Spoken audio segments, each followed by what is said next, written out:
اور انڈیا والے خود کو اپنے ملک کا وارث سمجھتے ہیں اور دوسروں کو کہتے ہیں کہ تمہیں نہیں پسند تو نکل جا۔ آج میں نے فیس بک پر جو پوسٹیں دیکھی وہ یہ تھی کہ پچھلے دنوں بہت ہی زیادہ افسوسناک واقعہ ہوا جو پشاور مسجد میں بم بلاسٹ ہوا، اس کو لے کر آج فیس بک پر جو پوسٹیں چل رہی ہیں وہ یہ تھی کہ کے پی کے اور بلوچستان کو پاکستان سے الگ کرو۔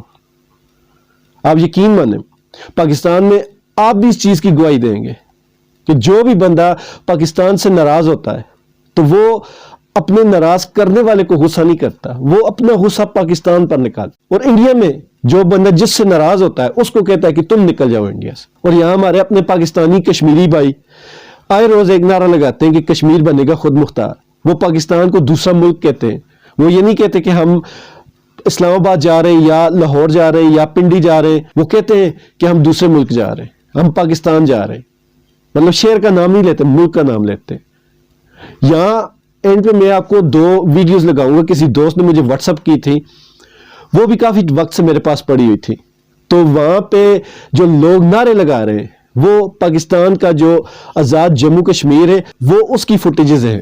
تو آپ دیکھیے گا پاکستان میں کیا کلچر ہے اور انڈیا میں کیا ہے۔ اب انڈیا میں آئے روز ہم سنتے ہیں، فلموں میں بھی دکھایا جاتا ہے کہ انڈیا کے جتنے بھی صوبے ہیں، ریاستیں ہیں، وہ انڈیا سے الگ ہونے کی چکر میں، ہمیں تو یہی پڑھایا جاتا ہے کہ انڈیا ٹوٹنے والا ہے۔ لیکن حقیقت میں کیا ہے؟ حقیقت میں انڈیا کے پاس ایسے دماغ ہے جو اپنے لوگوں کو ایسے باندھ کر رکھتے ہیں۔ انڈین مقبوضہ کشمیری ایک پہلے اپنے آپ کو انڈین کہتا ہے، لیکن ہمارے پاکستانی کشمیری کہیں بھی ہو تو وہ خود کو کشمیری کہتے ہیں۔ اور ان کو اگر کہو بھی کہ تم پاکستانی ہو تو وہ کہیں گے نہیں، ہم نے تو کبھی پاکستان کو اپنا ملک نہیں مانا، کشمیری تو خود مختار ہے۔ پٹھان اب ناراض ہو گئے، زیادتی ہوئی ہے، اس میں کوئی شک نہیں، زیادتیاں ہوئی ہیں، کوئی شک نہیں، لیکن سوچنے کی یہ بات ہے کہ کسی بھی قوم کو اس حد تک پہنچانے والے کون ہیں؟ آئے روز کوئی نہ کوئی ایسی واردات ہوتی ہے کہ جس کا الزام سیدھا سیدھا اداروں پر جاتا ہے۔ پھر ہمارے کچھ صحافی ہیں، خاص کر پی ٹی آئی والے یا P T I pro P T I یا پی ٹی آئی کے وزراء، وہ اداروں کو کہتے ہیں جی کہ یہ ہمارے ساتھ ایسا سلوک کر رہے ہیں یا پاکستان کے ساتھ ایسا سلوک کر رہے ہیں۔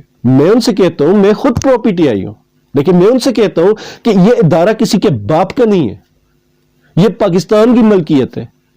آپ کو کسی بندے سے مسئلہ ہے تو آپ اس بندے کا نام لیں، کسی جرنل سے آپ کو مسئلہ ہے اس جرنل کا نام لیں اور صاف کہیں کہ تم بغیرت ہو، تم یہ کام کرتے ہو۔ اتنی ہمت آپ کو اپنے اندر پیدا کرنی پڑے گی، نہیں تو آپ پاکستان کے اداروں کا نقصان کر رہے ہیں۔ اور کوئی بھی جو محب وطن پاکستانی وہ یہ برداشت نہیں کرے گا کہ آپ لوگ اپنی سیاست کے چکر میں، دونوں طرف سے میں کہہ رہا ہوں، پاکستان کے ساتھ اگر زیادتی ہو رہی تو وہ بھی ایک سیاسی جماعت ہے، اور اس کو اگر اس کے بدلے میں کوئی برا بھلا کہہ رہا ہے تو وہ بھی ایک سیاسی جماعت ہے۔ میں یہ کسی صورت برداشت نہیں کروں گا، اور میرے جیسے محب وطن کوئی بھی پاکستانی یہ برداشت نہیں کرے گا کہ آپ اپنی سیاست کے چکر میں پاکستان کے اساسوں کو، پاکستان کے اداروں کو آپ تنقید کا نشانہ بنائیں، ان کو تباہ و برباد کریں۔ اور جو پاکستان کے فی الوقت موجودہ صورتحال میں اداروں کی حالت ہو چکی ہے، لوگوں کی نفرت جو بن چکی ہے، اپنے جو پروونس ہے، صوبے ہیں، ان کو لے کر، اپنے علاقوں کو لے کر، اپنی زبان کو لے کر، اپنے اداروں کو لے کر، یہ بہت غلط راستے پر چل رہے ہیں۔ یہ نہیں ہونا چاہیے تھا۔ یہ کیوں ہو رہا ہے؟ اس کا کون ذمہ دار ہے؟ ہم بحیثیت پاکستانی اوپر سے لے کر نیچے تک سارے کے سارے کرپٹ ہیں۔ ہم سارے کے سارے چاہتے ہیں کہ یہ ملک ہمیں پے بیک کرے، لیکن ہم اس ملک کے لیے کچھ کرنا نہیں چاہتے۔ آپ لوگوں کو قدر تب آئے گی جب آپ اپنی آزادی کو کھو دیں گے، تب آپ کو قدر آئے گی۔ یہ ملک ہے، اس ملک کے ساتھ محبت کیجئے، اس ملک کے ساتھ پیار کیجئے۔ یہاں آج کل یا کافی وقت سے ایک ٹرینڈ اور بھی چل رہا ہے، لوگ کافی جو اپنے آپ کو بڑا روشن خیال کہتے ہیں، وہ ایک چیز یہ بھی کہتے ہیں کہ میرا جی جو سیاسی اختلاف ہے وہ فیس بک کی حد تک ہے، انٹرنیٹ کی حد تک ہے، باقی حقیقی زندگی میں میرا کسی کے ساتھ کوئی اختلاف نہیں۔ بھائی کیوں؟ ایک بندہ ملک کو نقصان پہنچائے اور آپ اسے یرانے بھی لگائے رکھے اور کہیں جی کہ اس ملک میں انقلاب آئے۔ انقلاب تب آئے گا جب آپ چور کو چور کہنا سیکھیں گے، جب آپ کرپٹ کو کرپٹ کہنا سیکھیں گے، جب آپ کسی بھی غلط فیصلے پہ، غلط حکم پہ، کسی بھی غلط چیز پر آپ کھڑے ہو جائیں گے، تب آپ کو پاکستانی کہلانے کا حق ہے۔ وہ جو انڈین جواب ہے میں وہ آج ان سارے پاکستانیوں کو کہتا ہوں کہ تم لوگوں نے نہیں رہنا تو اس ملک کو گالی دینے کا آپ کو حق نہیں، آپ دفع ہو جائیں یہاں سے۔ آئے روز دیکھو، جس کو دیکھو پاکستان کو گالی دیتا ہے۔ بھئی آپ نے پاکستان کے لیے کیا ہے؟ ان دنوں جو حالات بن چکے ہیں، آپ کو تھوڑا سا بھی اندازہ ہے کہ پاکستان جس صورتحال میں اس وقت کھڑا ہے، وہ ساری صورتحال پاکستان کے دشمنوں کے لیے آئیڈیل ہے۔ پاکستان وہ چاہتے یہی تھے پاکستان یہاں تک پہنچے، اور آپ لوگ پہنچا رہے ہیں اس کو۔ میں اب بھی کہتا ہوں، آپ کو جس بندے سے تکلیف ہے اس کو منہ پہ کہیں کہ تم نے یہ بغیرتی کی ہے۔ آپ اپنی جان بچانے کے لیے ملک کے اداروں کو بدنام نہ کریں، آپ اپنی سیاست بچانے کے لیے ملک کے اداروں کو استعمال نہ کریں۔ جو بندہ کرپٹ ہے، اور تبدیلی آئے گی بھی ایسے ہی، آپ کی پارٹی میں کوئی بندہ کرپٹ ہے یا آپ کے اداروں میں کوئی بندہ کرپٹ ہے، آپ اس ایک بندے کو پوائنٹ آؤٹ کریں، اس کے اوپر انگلی رکھیں کہ اس کا قصور ہے۔ جب آپ ایک بندے کی وجہ سے کسی گھر کا ایک بچہ خراب ہو، آپ اس کی وجہ سے پورے گھر کو برا بھلا نہیں کہہ سکتے۔ آج وہی ہو رہا ہے۔ میں یہ اداروں کی بات کر رہا ہوں کہ ان کو بھی سوچنا چاہیے تھا کہ آپ کے کسی ایک غلط بندے کی وجہ سے پورا ملک داؤ پر لگتا جا رہا ہے، بلکہ لگ چکا۔ آپ کو پتا ہے کہ محبت کو ماننا کتنی مشکل ہوتی ہے، اور اس کو نفرت میں بدلنا ایسی چٹکیوں میں ہوتا ہے، اور آپ یہ کر چکے ہیں۔ اس قوم میں بڑی مشکل سے ہم لوگ آپ کے لیے 5th جنریشن وار لڑتے رہے، ہم لڑتے رہے آپ کے لیے، آپ کی عزت بنانے کے لیے، لیکن آپ نے اپنے ہاتھوں اپنی عزت خراب کر کے رکھ دی۔ یہ آپ کی عزت خراب نہیں ہوئی، یہ پاکستان کی عزت خراب ہوئی۔ آپ ہوتے کون ہیں؟ آپ ہوتے کون ہیں؟ آپ جنرل ہوں گے تو اپنے گھر کے لیے ہوں گے، آپ کوئی بڑے افسر ہوں گے تو اپنے گھر کے لیے ہوں گے۔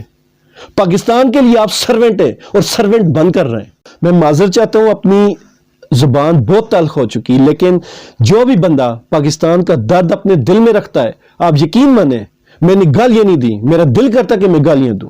میں ہر اس بندے کو جو پاکستان کے کرپٹ بندے کو جفیاں لگاتا ہے، اس کو گلے لگاتا ہے یا اس کے ساتھ کوئی تعلق رکھتا ہے، میرا دل کرتا ہے میں اس کو جوتیاں ماروں۔ یہ پھر بھی یہ بہت کم ہے۔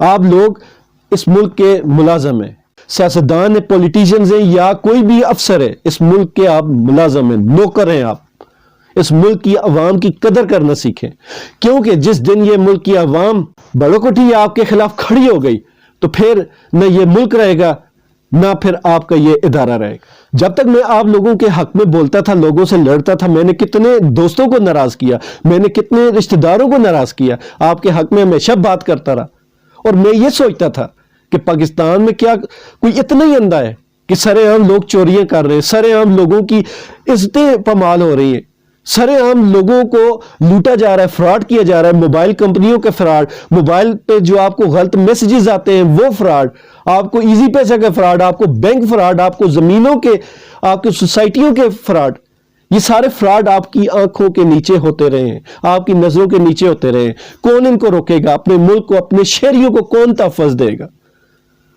75 سالوں سے ہم یہی سنتے آ رہے ہیں، یہ لوٹ گیا، وہ لوٹ گیا، اور اس بار جن جن کو آپ نے کہا تھا یہ لوٹ گیا، ان ساروں کو آپ نے اپنے سر پر بٹھا لیا۔ پوری دنیا تھو تھو کر رہی ہے ہم پر، لیکن آپ کو سمجھ نہیں آ رہی، آپ سوچ نہیں پا رہے۔ دونوں طرف سے جو ہماری سیاسی پارٹیاں ہیں وہ لڑ رہی ہیں، اور کوئی بھی جو اصل مسئلہ ہے اس کے اوپر کوئی بھی انگلی نہیں رکھ رہا، اس کو کوئی بھی پوائنٹ آؤٹ نہیں کر رہا۔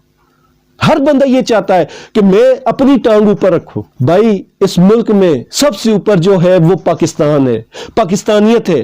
اس کی وجہ یہ ہے کہ یہ اسلام کے نام پر بنا ہے۔ اب بھی وقت ہے آپ ہوش کے ناخن لیں، اور اس جو عوام کو بھڑکایا جا رہا ہے، میں مانتا ہوں کہ وہ لوگ کسی کے ہاتھوں کھیل رہے ہوں گے، ٹرینڈز بنا رہے ہوں گے، لیکن پھر آپ کی وہ جو نمبر 1 انٹیلیجنس کمپنی ہے وہ کہاں ہے؟ وہ آپ کا جو ادارہ ہے نمبر 1 وہ کدھر ہے؟ وہ کیوں نہیں پکڑ رہا؟ اس ملک میں جو بھی دشمن واردات ہوتی سب اس کو سپورٹ کرتے ہیں۔ بہت پہلے میں نے فیس بک پر ایک پوسٹ لگائی تھی کہ اس ملک میں آپ کو اگر عزت چاہیے اور دولت چاہیے تو آپ فوج کے خلاف، اس ملک کے خلاف آپ پونکنا شروع کر دیں، تو آپ کو سیکیورٹی بھی ملے گی، آپ کو دولت بھی ملے گی، اور آپ کو عزت بھی ملے گی، اور یہ مل رہی ہے۔ ہمارے بہت سارے صحافی جو اس ملک کے وجود پر سوال اٹھاتے تھے، بہت سارے ایسے صحافی جو آپ کے ادارے کے وجود پر سوال اٹھاتے تھے، ان کو عزتیں بھی ملی، ان کو سیکیورٹی بھی ملی، اور ان کو دولت بھی ملی۔ اب بھی وقت ہے اس ملک کو سنبھال لیں۔ ملک جس صورتحال میں ہے، یہ پاکستان کی دشمنوں کی بہت پرانی خواہش تھی جو کہ آپ لوگوں نے پوری کر دی۔ اب بھی وقت ہے، اس عوام کو سمجھائیں، اس عوام کی تربیت کریں، اس عوام کو بتائیں کہ آپ ان کے دشمن نہیں ہیں۔ 80% عوام آپ کے ساتھ محبت کرتی تھی، آپ نے 20% لوگوں کو راضی کرنے کے لیے 80% لوگوں کو ناراض کر لیا۔ کوئی بھی سیانہ بندہ، کوئی بھی تھوڑی سی عقل رکھنے والا بندہ کہے گا کہ یہ فائدے کا سودا ہے؟ کبھی بھی نہیں ہوگا۔ ان ساری چیزوں کو چھوڑیں اور اس ملک کا خیال کریں۔ اگر تو آپ پاکستانی ہیں تو مجھے پوری امید ہے کہ یہ ملک اسلام کے نام پر بنا تھا اور اللہ تعالیٰ اس کی ضرور حفاظت فرمائیں گے، لیکن جو اس ملک کو لوٹنے کا سبب بنا، اس ملک کو نقصان پہنچانے کا باعث بنا، آپ یقین مانیں، میرا پورا ایمان ہے اور میری دعا ہے اللہ تعالیٰ اس کی نسلوں کو بھی تباہ و برباد کرے۔ اللہ تعالیٰ ہم سب کا، پاکستانیوں کا اور اس ملک میں رہنے والوں کا اور پاکستان کا اللہ تعالیٰ حامی و ناصر ہو۔